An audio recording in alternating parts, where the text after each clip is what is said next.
اس سے پہلے کہ مولانا صاحب کہیں، میں خود ہی بتا رہا ہوں کہ مولانا صاحب 15 منٹ لیٹ جا رہے ہیں ممبر پہ آج.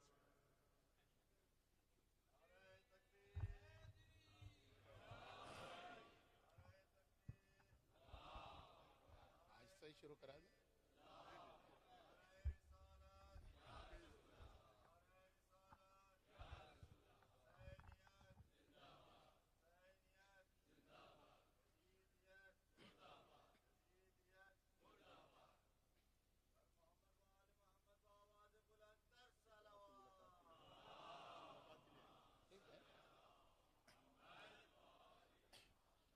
لا حول ولا قوة إلا بالله العلي العظيم. بسم الله الرحمن الرحيم. الحمد لله الملك الحق المبين، والصلاة والسلام على سيد المرسلين سيدنا ومولانا أبي القاسم محمد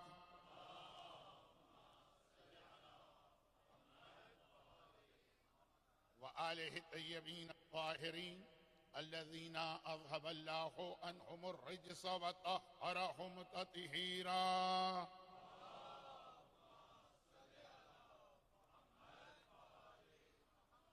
سيما على بقية الله في الأراضين وحجته على العالمين. اللهم عجل له الفرج ولعنة الله على أعدائهم أجمعين. أما بعد، فقد قال الله عز وجل في كتابه المبين: بسم الله الرحمن الرحيم. ومن آياته أن خلق لكم من أنفسكم أزواجا لتسكنوا إليها وجعل بينكم مودة ورحمة إن في ذلك لآيات لقوم يتفكرون.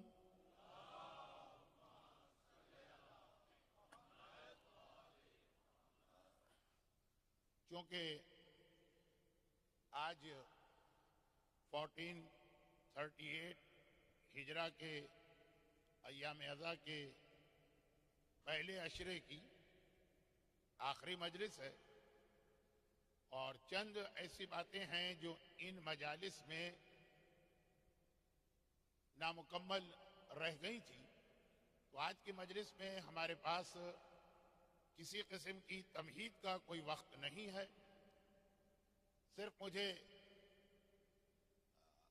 محترم حجت الاسلام مولانا علی رضا جان کاظمی کا تعارف کرانا تھا. وہ احسان بٹ صاحب نے تعارف کرا دیا. کل سے آپ ان سے استفادہ کریں گے. میں نے تو احسان بٹ صاحب سے کہا تھا کہ نیک کام میں دیر کیوں، آج ہی سے، لیکن غالباً خود مولانا محترم بھی اس کے لیے تیار نہیں ہیں. تو باقی تمہید میں وقت ضائع نہیں کر رہا ہوں. صرف یہ ہے کہ ابھی ایک اور بہت اچھی اسپیچ آپ نے سنی، اور باقاعدہ ایسا لگا کہ بہت ہی میچیور اور پختہ آریٹر نے تقریر کی ہے، آریٹری کی تمام خصوصیات کے ساتھ. جن میں ایک خصوصیت یہ بھی ہے کہ جب آریٹر کہتا ہے کہ 2 منٹ ہیں تو وہ 15 منٹ لیتا ہے. خیر، اب یہ تو خیر طریقہ ہے، ایک محاورہ ہے، ایک ہماری ٹرمینالوجی ہے. تو ماشاءاللہ بہت اچھے طریقے سے انہوں نے اس لفظ کو بھی ان انٹینشنلی سمجھا دیا جو کئی مومنین نے دریافت کیا تھا کہ اس عشرے میں یہ بات رہ گئی. اب چونکہ مجلس میں صاحبان علم بھی آتے ہیں، اور آج تو حجت الاسلام بھی تشریف فرما ہے، تو ایک جملے میں ایک بات کی عرض کر دوں کہ عربی زبان میں عشرے کے معنی 10 کے. 12 مجلس کا عشرہ نہیں ہوتا، 8 مجلس کا عشرہ نہیں ہوتا. لیکن جو میں نے تیسری یا چوتھی تقریر میں کہا تھا کہ بہت سارے عربی الفاظ جب اردو میں آئے ہیں تو انہوں نے اپنے معنی بدل لیے ہیں، اور جب کبھی وہ لفظ اب استعمال ہوگا اردو میں تو اردو کے معنی اس میں سے عکس کیجیے گا، عربی کے نہیں. ہمارے یہاں اب عشرے کا مطلب ہے سلسلہ مجالس. اب وہ 7 بھی ہو سکتی ہیں، 8 بھی ہو سکتی ہیں. مولانا محترم 8 تقاریر، میں 12 تقاریر، ان سب کو عشرہ کہا جاتا. اس لیے کہ بات پکڑنے والے بڑے بڑے بلنڈرز کو نظر انداز کر دیتے ہیں دوسروں کے. اور ہماری ذرا سی بھی سلپ آف ٹنگ ایک بہت بڑا ایشو بن کے رہ جاتی ہے. لیکن ابھی تک اس ایام ازا کی جتنی مجالس پڑھی گئی ان میں مجھے ذاتی طور پہ کوئی ایسی اطلاع نہیں دی، لیکن میں نے خود محسوس کیا کہ کل ایک ایسے مسئلے کو جو بہت مشہور تھا، اس لیے میں نے بہت سرسری بیان کرتے ہوئے آگے بڑھ جانا چاہا، لیکن میں نے محسوس کیا کہ ذرا سا بعض لوگوں نے اسے غلط سمجھا.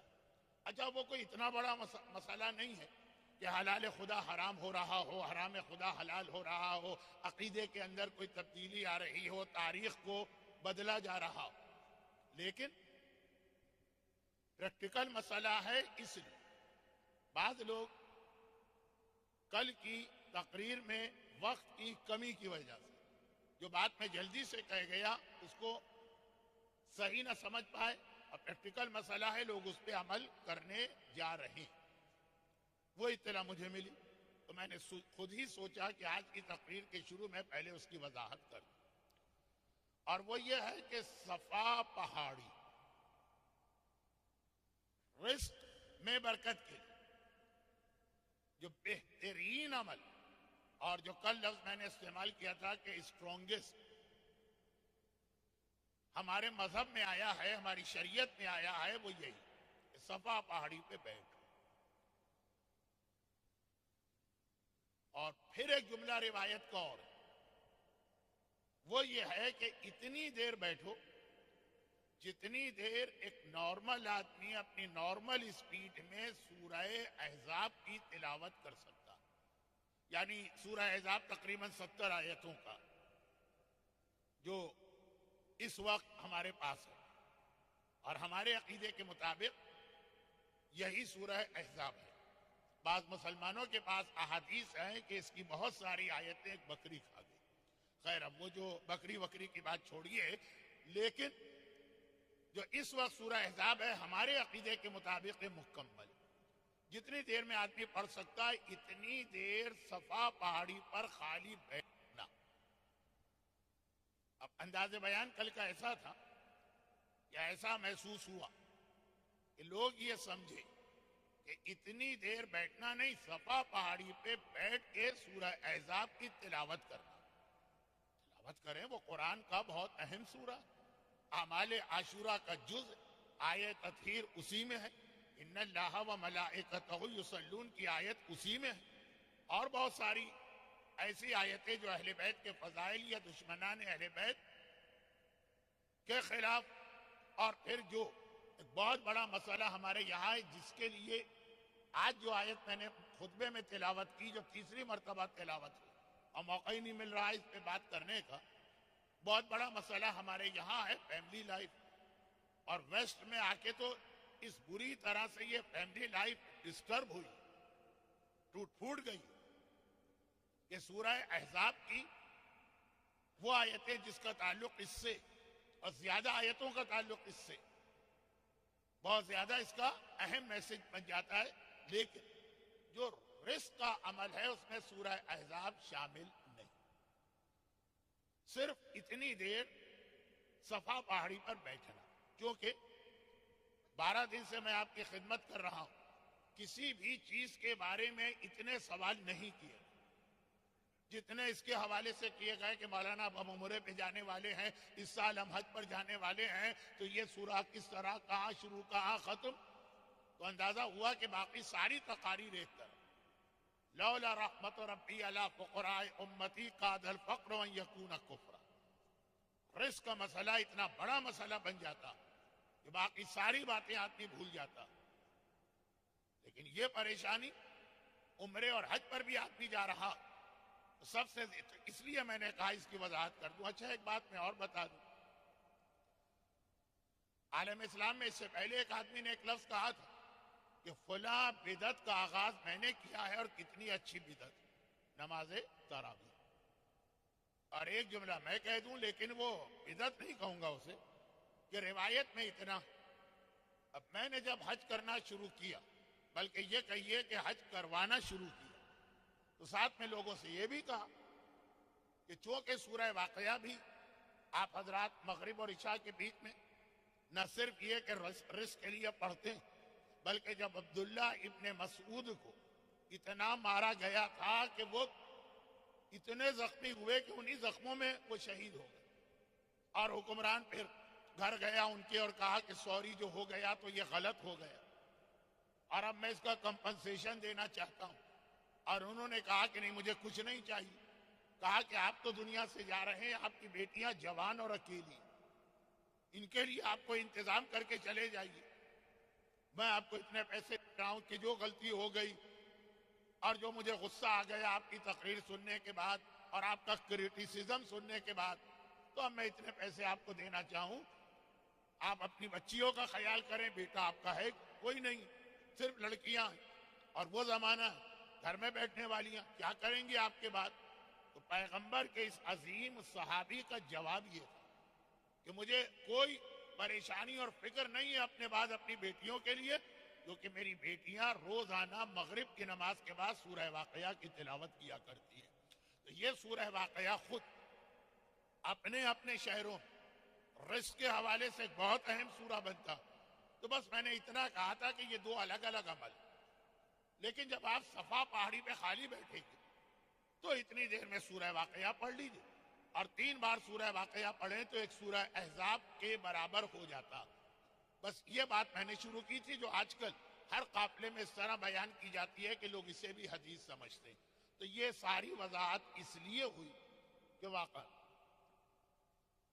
بہت بڑا مسئلہ انسان کا وہ ہے کہ جو اردو میں کہاوت بھی کہ بھوکے سے پوچھا کہ یہ آسمان پہ کیا نظر آ رہا ہے تو چاند کو دیکھ کے بھی وہ کہتا ہے کہ روٹی ہے۔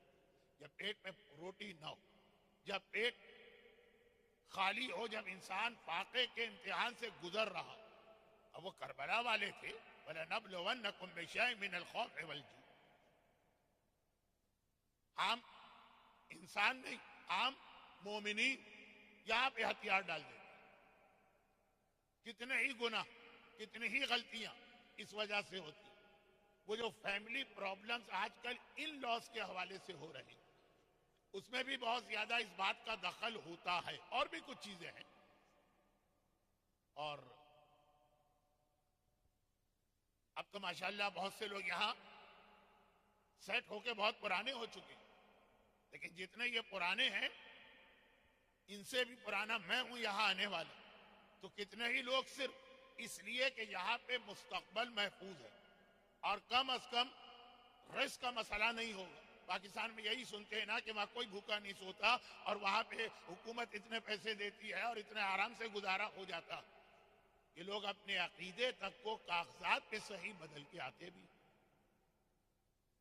اور بہت احتیاط کرتے ہوئے اگر میں یہ کہوں بغیر اپنے ہاتھ کو ہلائے ہوئے کہ مجھے بھی ذاتی طور پہ اس مجمع میں بھی جو اس وقت ہے 2 کیس ایسے ہیں معلوم ہیں، میں کسی کا راز بھی نہیں ظاہر کرنا چاہتا، توہین بھی نہیں کرنا چاہتا، لیکن میں یہ عرض کر رہا ہوں کہ یہ صرف اس لیے کہ واقعاً یہ اتنا بڑا مسئلہ اور اتنی بڑی پریشانی، اور پھر جب اس کے اندر ایک چیز اضافہ ہو جاتا کہ آخری زمانے کی یقینی نشانیوں میں یہ آیا، یہ لفظ بہت توجہ سے سنیے گا، آج ہمیں اس موضوع پہ تھوڑی سی گفتگو اس لیے کرنا ہے کہ شروع کی مجالس میں اس کا اعلان ہو گیا، آخری زمانے کی یقینی نشانیوں میں یہ آیا۔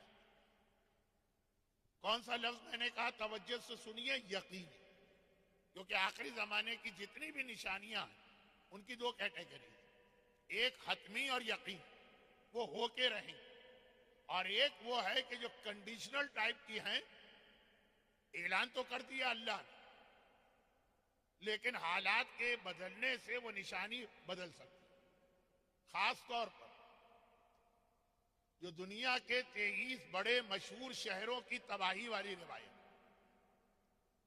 تو اس کے اندر ایک بغداد کی یا کوفے کی تباہی تو بالکل یقینی، اور ایک مدینہ منورہ، باقی جو 21 شہر ہیں جیسے قاہرہ ہے، جیسے کراچی ہے، جیسے بیجنگ ہے، ان کی تباہی یقینی نشانی نہیں ہے، روایت میں آیا لیکن یہ ان نشانیوں میں سے ایک ہے کہ حالات کے بدلنے سے یہ نشانی بدلی جا سکتی ہے۔ تو آخری زمانے کی یقینی نشانیوں میں سے یہ ایک نشانی ہے، اور جب یہاں ریسیشن آیا تھا بلکہ ساری دنیا میں آیا تھا تو یہ نشانی ایک مرتبہ پھر بہت زیادہ پڑھی گئی تھی۔ تو اب مجھے آج کی اس مختصر سی مجلس میں جو 15 منٹ ویسے ہی تاخیر سے شروع ہوئی، لیکن اس 15 منٹ کا بھرپور استفادہ ہم نے کیا اپنے اس نوجوان کی بہترین تقریر سے۔ تو دوبارہ وہ نشانیاں دہرانے کی ضرورت نہیں اس مختصر تقریر، لیکن ہے کہ نہیں کہ دنیا کی 1/3 آبادی بھوک کی وجہ سے مرے ظہور امام سے پہلے۔ اب یہ بھوک، اور جیسا کہ میں آج سے 7 سال پہلے اسی منبر پر جب یہ ریسیشن اپنے پیک پر تھا اور یہی تقریر کر رہا تھا اس نشانی کے حوالے سے، تو میں یہ عرض بھی کر رہا تھا کہ امام نے یہاں پر مسئلے کی شدت کو بیان کرنے کے لیے ایک ایسی مثال دی کہ غیرت مند آدمی کے لیے تو موت ہے وہ مثال۔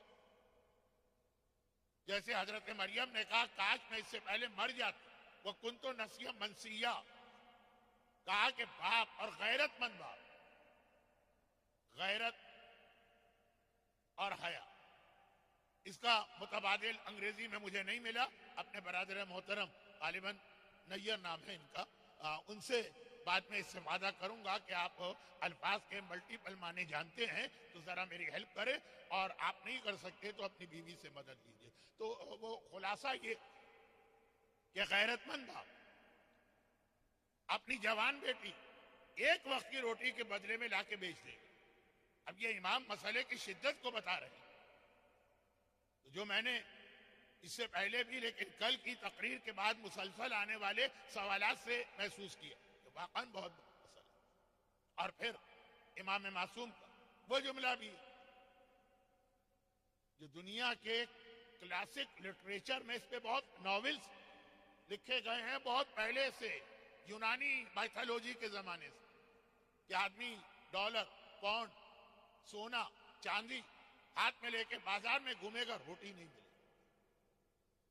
پیٹ روٹی سے بھرتا ہے، سونے سے نہیں بھرتا۔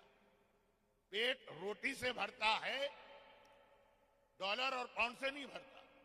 ایک وقت آئے گا کہ چیز کی اہمیت اتنی زیادہ ہوگی کہ یہ پیسے ویسے قیمتی چیز سب بیکار ہو جائے۔ یہ مسئلہ آخری زمانے کا یقینی مسئلہ۔ اور پھر ایک روایت، وقت نہیں ہے کہ پوری روایتیں پڑھوں، میں خالی اس کے ٹکڑے پڑھ رہا ہوں۔ پھر ایک روایت راوی، یہ الفاظ میرے مفہوم روایت کا، اسے ہم علمی زبان میں کہتے ہیں نقل بالمعنی۔ راوی نے امام سے اس مسئلے اور اس جیسے دوسرے مسئلوں کے لیے جو حدیثیں آئی تھیں، مثلا یہ تو روٹی کی بات ہو رہی ہے کہ سب کا مسئلہ، جان، عزت اور آبرو، اولاد، ان سب کی سلامتی، اس کو امام بتا رہے ہیں۔ جانور کے بل میں بھی جا کے تم چھپ جاؤ گے تو ہمارا دشمن وہاں پہنچ کر بھی تمہیں ختم کرے گا۔ کسی جزیرے میں جاؤ، کسی جنگل میں جاؤ، ہمالیہ کی چوٹی پہ جا کے بیٹھ جاؤ، کسی غار کے اندر چھپ جاؤ، زیر زمین پہنچ جاؤ، یعنی موت مراد نہیں ہے یہاں پہ، لیکن دشمن وہاں پہنچے گا اور تمہیں ختم کرے گا۔ تو اب یہ ایک سلسلہ ہے روایات کا جس کا اختتام اس جملے پہ ہوتا کہ جب امام آئیں گے تو مسجد کوفہ کے صحن گھٹنوں گھٹنوں صاحبان ایمان کا خون ہوگا، محاورتاً نہیں حقیقتاً۔ امام اس خون میں سے ہو کے گزریں گے منبر کوفہ۔ اچھا پہلے، بہت پہلے نہیں، 30 سال 25 سال جو ہم لوگ عراق کی زیارت کو جاتے تھے تو مسجد کوفہ کا صحن کچا تھا، اور وہاں پہ اس روایت کے پورا ہونے کی نشانی، 200 سال پہلے کی بات نہیں کر رہا، 150 سال پہلے کی بات، 25 سال پہلے کچا صحن تھا. اوریجنل مسجد کا ایک نقشہ بھی تھا اور ایک مزہ بھی تھا. اب آج بھی میں مکہ شہر میں خانہ کعبہ کو دیکھتا ہوں اور مجھے اپنے پہلے حج کا خانہ کعبہ یاد آتا. کعبہ وہی کعبہ ہے لیکن اطراف کا ماحول، وہ جو لطف و مزہ اس وقت پیغمبر کے زمانے کا اوریجنل نہیں لیکن اس سے کافی ملتا جلتا. وہ آج یہ ہائی رائز بلڈنگیں اور اسکائی اسکریپر اور 70 سٹوری اور 80 سٹوری اور 90 سٹوری کے ہوٹل اور وہ کلاک ٹاور لگتا ہی نہیں. ذرا بہکا واپس آتا تو وہاں کچا سا ہے، نہ پانی رکتا ہے نہ جمع ہوتا ہے نہ خون کا امکان تھا. حیران بھی ہوتے تھے کہ امام یہ فرما رہے لیکن دیکھتے ہی دیکھتے کتنا شاندار وہ صحن بنا دیا گیا. لیکن آج بھی صاحبان ایمان افسوس کرتے کیونکہ صدام نے یہ اجازت دی فلاں گروپ کو. خیر، تو اب یہ روایت پوری ہوتی نظر آ رہی اور یہیں وہ حدیث بھی ہے کہ کوفے کی 5 مسجدوں میں نماز پڑھنے سے روکا گیا، جس میں لال مسجد پر تو ہماری پوری تقریر ہوئی. لیکن روایت یہ ہے کہ جب امام زمانہ آئیں گے تو مسجد کوفہ کو گرائیں گے. تو 5 مسجدیں تو مٹ گئی، ختم ہو گئی، نام و نشان بھی نہیں.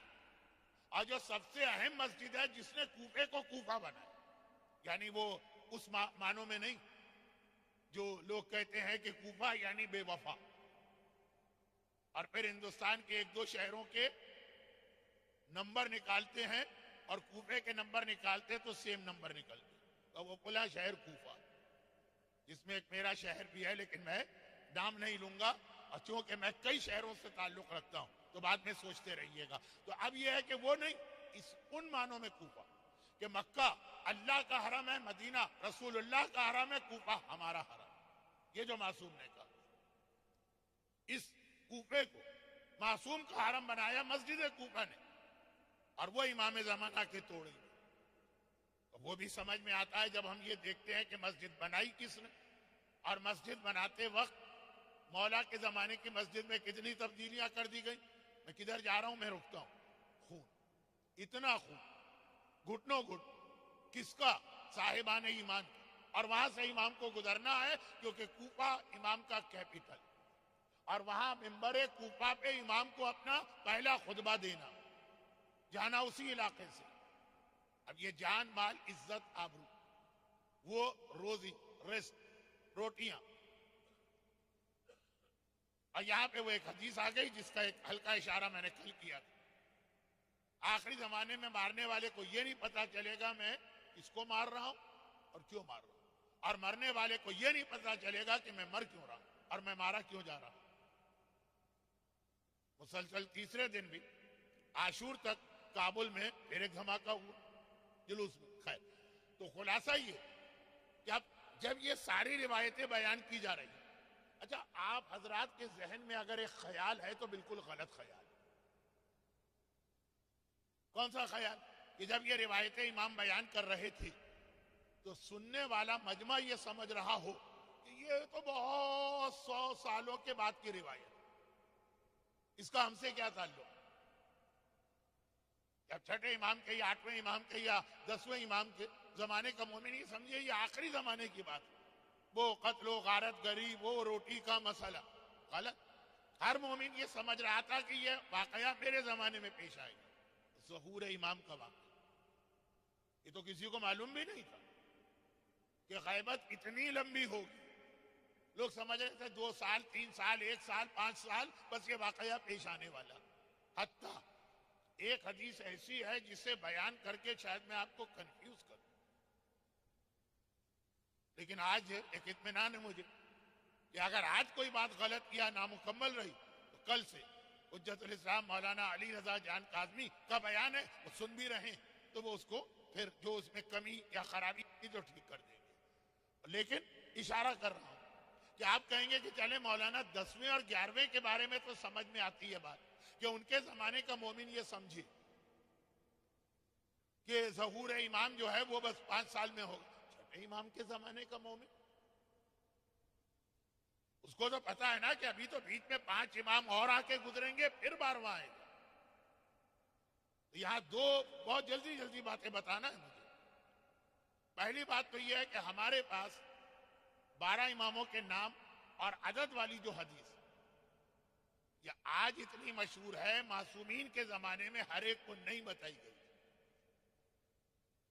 جابر ابن عبداللہ انصاری مسجد میں بیٹھ کے وہ حدیث سنا رہے ہیں جس میں 5ویں امام کا بھی ذکر، لیکن ہر ایک کو نہیں بتائی گئی. نہ نام کے بارے میں پتا تھا نہ عدد کے بارے میں. چنانچہ ہر امام کے بارے میں کنفیوژن ہوا کربلا کے بعد. چوتھے امام کی امامت آدھوں نے مانی، آدھے نے نہیں مانی. 5ویں امام کی امامت آدھوں نے مانی، آدھوں نے نہیں مانی. جن آدھوں نے نہیں مانی وہ ایک زیدی فرقہ بھی بن گئے. اور یہ ایک ایسا فرقہ جو یمن کی وجہ سے آج کل نام بہت مشہور، مگر پھر بھی اس کے بارے میں بلا بات سے بات نکل رہی ہے، لیکن یہ کوئی نیا انداز بیان ہے. یہ آج پہلی بار میں یہ حماقت و غلطی کر رہا ہوں، تو کرتا ہی رہتا ہوں. ایک جملہ زیدی یمن، یاد کیجئے 3 سال اس سے پہلے، 1 سال پہلے میں یعنی 1 سال چھوڑ کے اس سے پہلے عشرے میں آیا تھا، پہلے عشرے اس سے پہلے 3 سال پہلے آیا تھا. یمن کے بارے میں اس وقت سے میں نے کہنا شروع کیا کہ ظہور ایمان کے موقع پہ جو سب سے پہلا، سب سے طاقتور اور سب سے اچھا لشکر امام کی مدد کے لیے نکلے گا وہ یمن سے نکلے گا. اور یہی وجہ کہ ہمارے قدیم علماء کی مجتہدین اور مراجع نہیں، متقی اور صاحب عرفان علماء کی بڑی تعداد زندگی کے آخری زمانے میں یمن میں جا کے قیام کرتے تھے کہ اب امام آنے والے ہیں تو ہم یمن میں رہو، کہ یمن کا لشکر یقینی لشکر. باقی جو لشکر جائیں گے سید حسنی کا، اس میں تو 4000 آدمی خلاف ہو جائیں گے امام کے. ہر لشکر میں کچھ نہ کچھ گڑبڑ ہوگی. حتیٰ یہ کہ پہلی آواز سن کے مکے آنے والوں میں بھی 2/3 امام کے خلاف. یمن کا لشکر بہت ہی خالص لوگ، بہت ہی ٹھوس عقیدے والے لوگ، بہت ہی محب اہل بیت لوگ. شیعت کی تاریخ ایک بات بہت اہم، ابھی ذرا الگ الگ باتیں ہو رہی. علم، ہماری بنیاد علم. رضینا بالقسمت الجبار، العلم فینا والمال، العلم لنا والمال لأعدائنا. مولا کا مشہور فرمان، اللہ نے یہ تقسیم کر دی اور ہم اس تقسیم پہ راضی ہو گئے. علم ہم کو دیا، مال ہمارے دشمنوں کو دیا. تو شیعت کی بنیاد علم، اور جہاں جہاں علم کے ذریعے سے شیعت پہنچی وہ بہت ہی مضبوط، پاک، پاکیزہ شیعت. یمن میں شیعت کیسے پہنچی؟ خود مولا کے ذریعے. 6 مہینے کے لیے رسول اللہ نے علی کو یمن کا گورنر بنا کے بھیجا. وہیں سے مولا آخری حج میں آ کے غدیر خم کے میدان سے پھر مدینے گئے تھے. 6 مہینے وہ بنیادیں قائم کر دی. تبلیغ کس طرح سے ہوتی ہے؟ یہ یمن. دوسرا لبنان. لبنان کی شیعت آج جو آپ کے سامنے ہے، صرف یہ آج نہیں، پوری تاریخ شیعت دیکھ لیجئے. جبل عامل اور جنوبی لبنان کا علاقہ بہت ہی مضبوط عقیدے کے اعتبار سے، عمل کے اعتبار سے. میں الفاظ کو زیادہ نہیں دہرا رہا ہوں کیونکہ وقت بہت کم ہے، باتیں بہت ساری. ہمارے بڑے بڑے علماء اور مراجع، شہید اول وہیں کے، شہید ثانی وہیں کے، ایران میں شیعت لانے والے محقق کرکی کے وہیں کے، شیخ بہائی وہیں کے. وہاں شیعت کیسے پہنچی؟ ابو ذر غفاری جب تیسری خلافت نے عبداللہ ابن مسعود کو زخمی کیا، ابو ذر غفاری کو جلا وطن کیا، تو کہا کہ ابو ذر غفاری اتنا اسٹرانگ شیعہ ہے. میں نے اسی عشرے میں ایک بات کے جملہ دہرایا ان معنوں میں کہ 85 دفعہ پڑھ چکا ہوں. رسول اللہ نے کہا تھا کہ سلمان وقت آئے تو تم پہ بھی تقیہ واجب. ابو ذر سے کہا کہ تم تقیہ کے قانون سے مستثنا، ایگزیمپٹڈ. تو کہا کہ اتنے آؤٹ اسپوکن قسم کا آدمی کسی سے نہیں ڈرتا، اس کو ایک ہی آدمی روک سکتا، معاویہ. چنانچہ ان کو شام بھیجوایا. اور ابو ذر تاریخ اسلام کی واحد شخصیت ہے کہ معاویہ بھی ان پہ کنٹرول نہ کر سکا اپنے حساب سے. معاویہ بھی گھبرا گیا، ڈر گیا، خوفزدہ ہو گیا. حکومت سے کہا بھائی اپنا آدمی واپس لے لو، یہ تو یہاں پہ اس جملے سے میں اپنے موضوع پہ بھی آ رہا ہوں. فتنہ و فساد برپا کر رہا, میرے قابو میں نہیں آ رہا. یہ ابو ذر ہیں جنہوں نے لبنان, جبل عامل, جنوبی لبنان جو اس زمانے کے شام کا حصہ, شیعت کو پہنچائے. جہاں جہاں علم کی بنیاد پہ شیعت گئی اور جہاں جہاں عقیدت و محبت میں گئی ہے, علم نہیں تھا, وہاں پہ پھر یہ ہے کہ مقامی کلچر سے اس طرح ملی کہ کچھ چیزیں, یہ کل رات کی مجلس, کچھ چیزیں اسلام ہے, کچھ چیزیں ہندو مذہب, کچھ چیزیں ایمان ہے, کچھ چیزیں کینیڈین کلچر, ملا دیا گیا. مخمل میں ٹاٹ کا پیوند لگا دیا گیا اور اس کا نتیجہ بعض اوقات بڑے تماشے ہوتے. چھوٹی سی کراچی کی مثال دے دوں, اگرچہ کہاں سے بات پہنچ گئی اور شروع کہاں سے ہوئی تھی وہ آپ بھی بھول گئے ہوں گے, لیکن میں ابھی آپ کو یاد دلاتا ہوں. مثلا چھوٹی سی نجف میں وادی السلام کا قبرستان. اب دیکھیں اس وقت جب پاکستان تشیع اتنے سخت مرحلے اور امتحان سے گزر رہی, یہ ساری باتیں اپنی جگہ ٹھیک ہوں گی کہ پہلے کے مقابلے میں حالات بہتر, لیکن یہ حالات بہتر نہیں, یہ فتنہ ہے. اس وقت حالات کو دیکھ کے وہ چند قدم پیچھے گیا, جیسا اس سے پہلے بھی پچھلے 30 سال میں کتنی بار ہو چکا. جب یہ ہم سمجھے حالات بہتر ہے, معلوم وہ ختم نہیں ہوئے, بلکہ حالات بہتر بنانے والوں نے ہی ان کو پال کے رکھا ہوا ہے اور ہاتھ رکھا ہے کہ ابھی ذرا خاموش ہو جاؤ, پھر ہم تم کو چانس دیں. ایک زمانہ آتا ہے جو کینیڈا میں آ رہا, سردیوں کا زمانہ, بہت سارے جانور جا کے وہ ایک نیند لے لیتے. ہاں, ہائبریشن مجھے وہ لفظ نہیں آتا تھا اور شاید ابھی بھی میں غلط کہہ گیا. اب وہ ہے ریچھ اور بھی کئی جانور, پھر وہ ایک مرتبہ انگڑائی لے کے اٹھتے ہیں. یہ ابھی تک سب ہیں اپنی جگہ. بظاہر یہ لگ رہا ہے کہ حالات بہتر ہیں, لیکن آج بھی جان, آج بھی مال, آج بھی عزت, آج بھی اولاد, ہر چیز پہ حملے ہو رہے ہیں. ان حالات میں بجائے اس کے کہ اس کی جانب بہت سیریس توجہ دی جائے. ہیں مخلص نوجوان, ہیں مخلص بزرگ, کتنے پرسنٹ.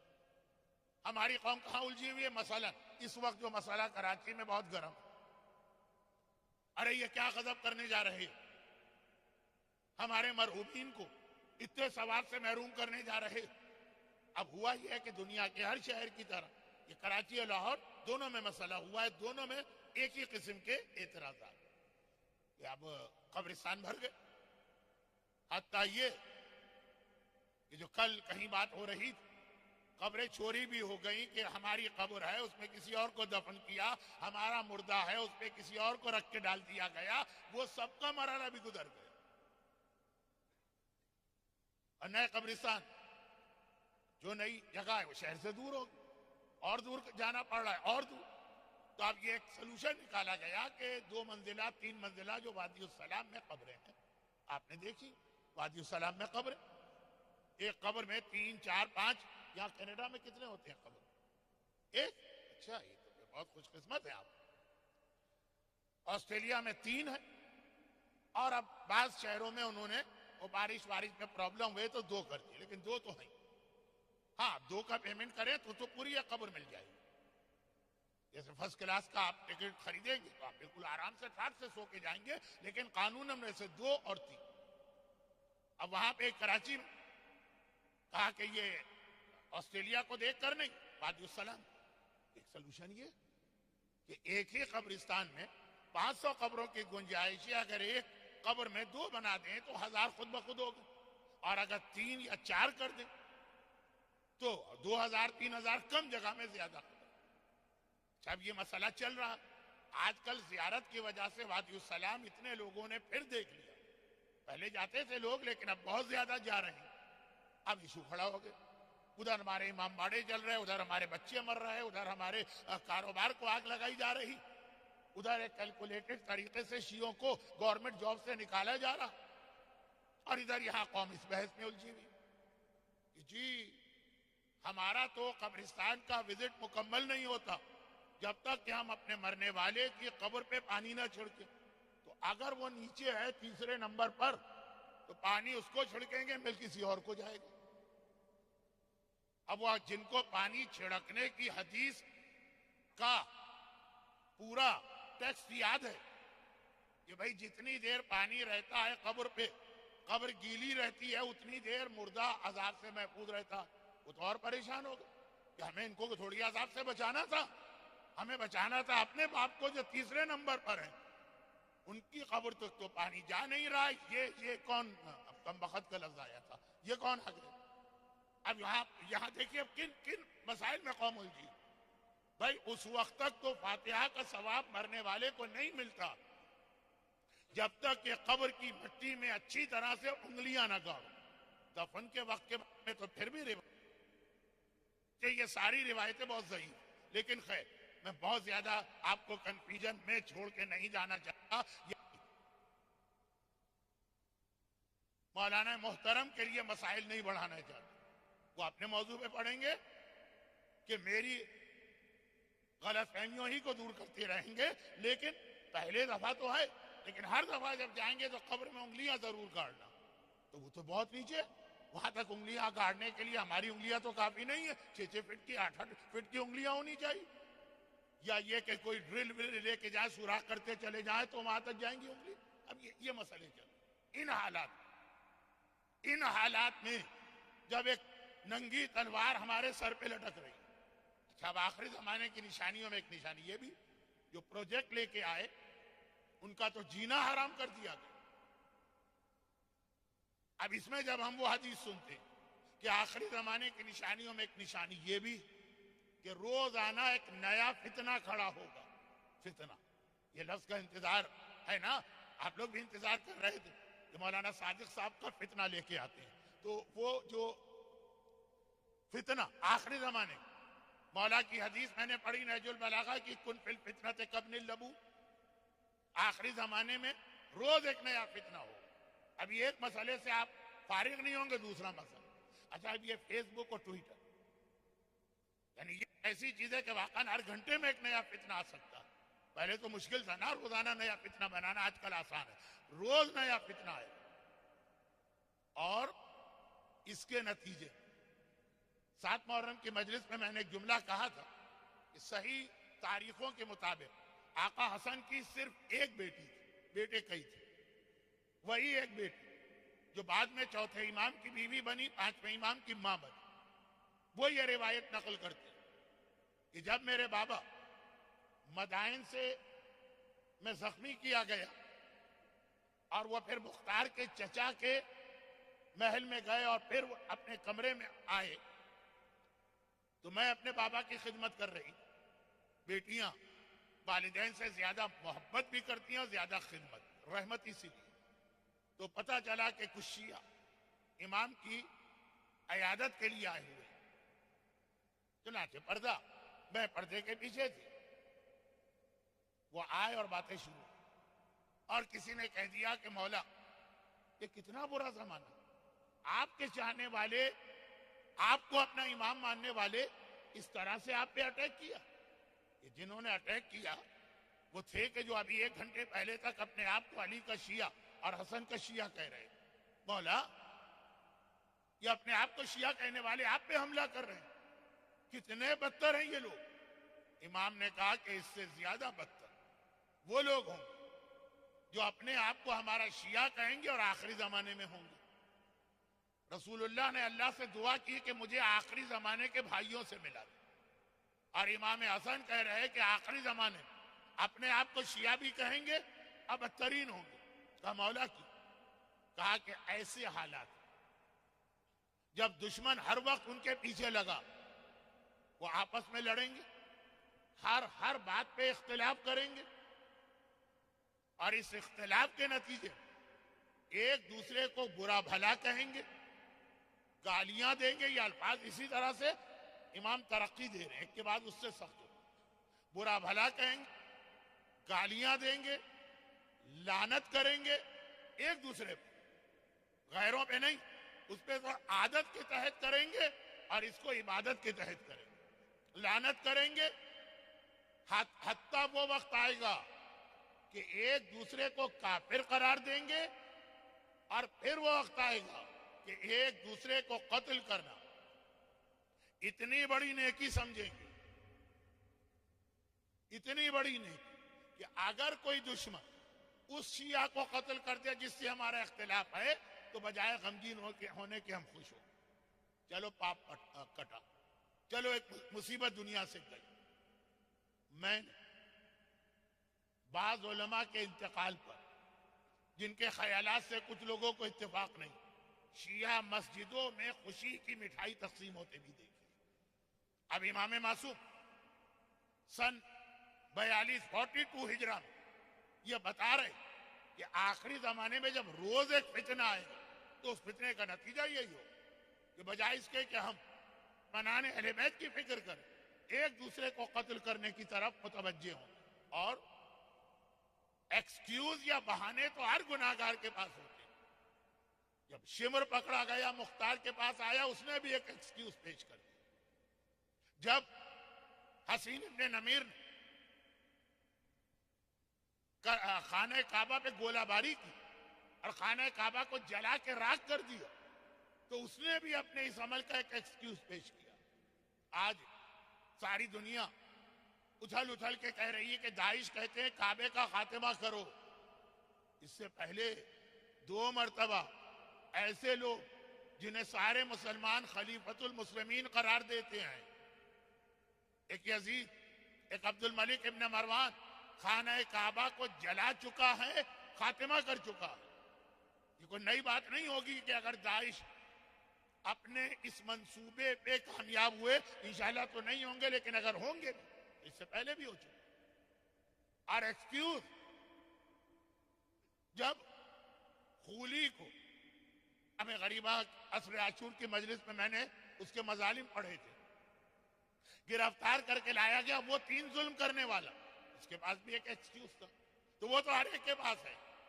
شیعہ بھی یہی کہیں گے کہ نہیں، وہ دشمن اہل بیت کے مقابلے میں اس کا مرنا بہتر ہے، کیونکہ یہ اپنے اندر ہے، پہلے اندر کے دشمنوں کو ختم کرو تو باہر کے دشمنوں سے جنگ کر سکتے۔ روز ایک فتنہ آئے گا، اس کے نتیجے میں گالم گلوچ، سب و شتم، لعنت، کافر اور آخر میں قتل۔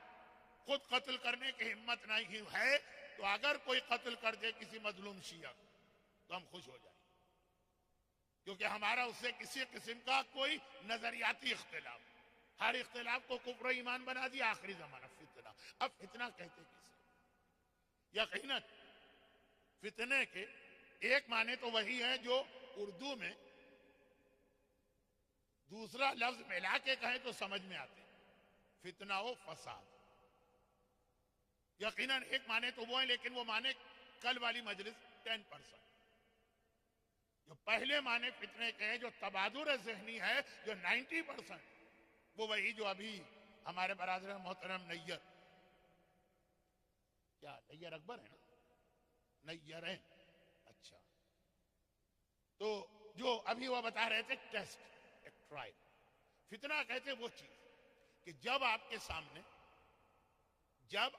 سامنے کوئی ایسی چیز آ جائے جس کے بارے میں یہ ڈاؤٹ پیدا ہو جائے دل میں کہ یہ جینین ہے، ریل ہے، یا یہ کہ فیک اور 2 نمبر کا مال ہے۔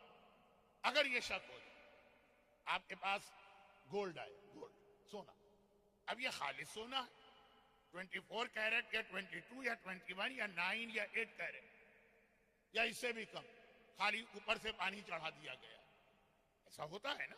جیسے جب لوگوں نے زیڈ فار زیبرا کم دیکھے تھے تو گدھوں کے اوپر کلر کر کے زیبرا بنا کے بیچ دیے گئے ان قوموں کو جنہیں اپنے زو کے لیے چاہیے تھے۔ مثلا اب یہ تو خیر ایک ایکسٹریم بات ہو گئی ہے، لیکن سونے میں تو آپ بہت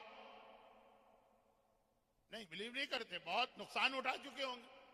ہر سونار کے یہاں سے، جب تک آپ کراچی میں تھے، میں یہاں کی بات نہیں کر رہا، ہر سونار کے یہاں سے آپ خریدیں گے بھی نہیں آپ سونا، اس سونے کے نام پہ پتہ نہیں کیا دے دیا۔ اچھا، آپ سونار کے پاس بھی سونا جائے، ہمارے پاس اگر یہ معلوم کرنا ہو کہ یہ سونا واقعاً ریل سونا ہے، جینین سونا ہے، کھرا ہے کہ نہیں یا کھوٹا، تو اس کے لیے ایک ٹول ہوتا ہے، کوئی مشین ہوتی ہے، کوئی آلہ ہوتا ہے، کیونکہ وہ ہر زمانے میں بدلتا رہتا ہے، تو کسوٹی وغیرہ کا لفظ نہیں لا رہا، اردو والوں کے لیے بھی مشکل ہو جائے گا۔ اس کے ذریعے اس کو پرکھا جاتا ہے یا ٹیسٹ کیا جاتا ہے، یہ صحیح ہے کہ غلط، اور اگر صحیح ہے تو